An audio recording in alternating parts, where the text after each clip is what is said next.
मोदी सरकार ने भले ही बिहार को विशेष राज्य का दर्जा नहीं दिया हो, लेकिन केंद्रीय बजट में बिहार के लिए वित्त मंत्री निर्मला सीतारमण ने सरकारी खजाने का मुंह खोल दिया है। वित्त मंत्री निर्मला सीतारमण के ऐलान के मुताबिक बिहार को लगभग 58,900 करोड़ रुपए का पैकेज मिला है। सीतारमण ने बिहार में 26,000 करोड़ रुपए के खर्च से 3 एक्सप्रेसवे बनाने का ऐलान किया है। वहीं 26,000 करोड़ रुपए से बिहार में पटना पूर्णिया एक्सप्रेसवे और बक्सर भागलपुर एक्सप्रेसवे का निर्माण किया जाएगा। साथ ही बोधगया, राजगीर, वैशाली और दरभंगा को भी एक्सप्रेसवे से जोड़ा जाएगा। इसके अलावा बक्सर में गंगा नदी पर 2 लेन का पुल बनाने की मंजूरी भी केंद्रीय बजट में दी गई है। भागलपुर के पीरपैंती में 21,400 करोड़ रुपए की लागत से 2400 मेगावाट का पावर प्रोजेक्ट लगाया जाएगा। इसके साथ ही बाढ़ आपदा पर बिहार सिंचाई प्रोजेक्ट के लिए 11,500 करोड़ रुपए की मदद की जाएगी। वहीं उप मुख्यमंत्री सम्राट चौधरी ने इस पैकेज के लिए पीएम नरेंद्र मोदी का शुक्रिया अदा किया है। चौधरी ने कहा कि इस पैकेज से बिहार में हर क्षेत्र का विकास होगा। उन्होंने बताया कि बिहार के लिए 13 लाख प्रधानमंत्री आवास आवंटित किया जाना है।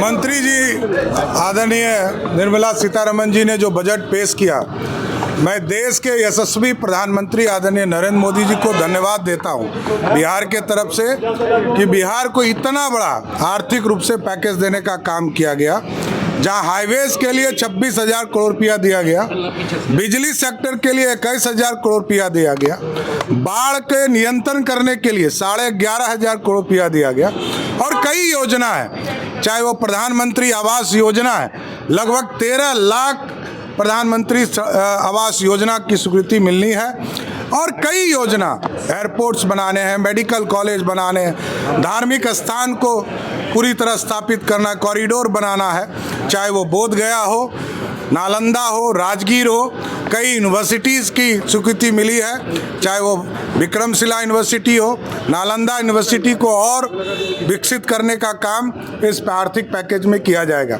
इसलिए देश के यशस्वी प्रधानमंत्री आदरणीय नरेंद्र मोदी जी को, वित्त मंत्री निर्मला सीतारमण जी को और बिहार के लोकप्रिय मुख्यमंत्री नीतीश कुमार जी को विशेष तौर पर बधाई और धन्यवाद देता हूं कि बिहार जैसे गरीब राज्य को एक स्वर्णिम काल के तौर पर देने का काम आज प्रधानमंत्री नरेंद्र मोदी और नीतीश कुमार जी ने किया। देवी से झुंझुना बता रही है सर। अब स्वाभाविक है, जिस मुख्यमंत्री से 4,000 करोड़ खर्चा नहीं हो पाया, वो बेचारी क्या बताएंगे, उनको तो कुछ पता भी नहीं होगा।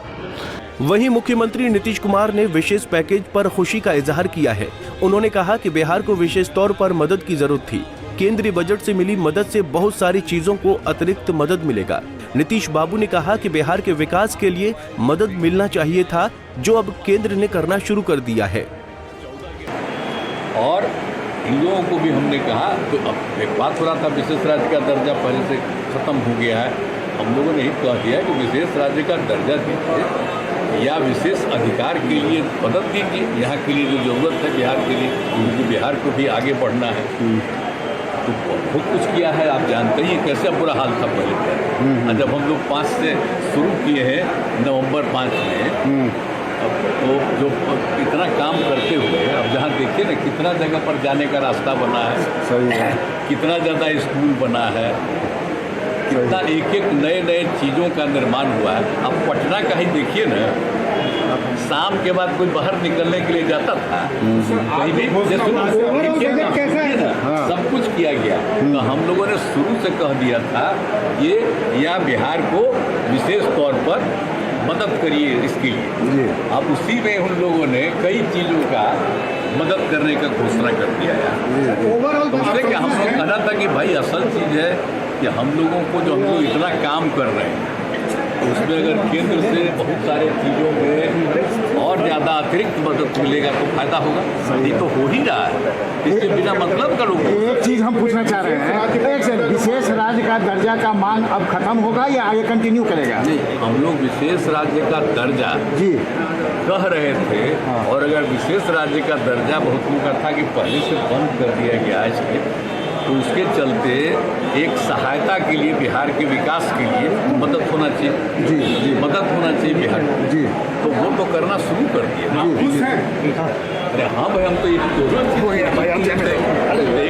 केंद्र सरकार की इस मदद से बिहार में विकास की गति तेज होगी। साथ ही बाढ़ पर काबू पाने से उत्तर बिहार का भी विकास होगा।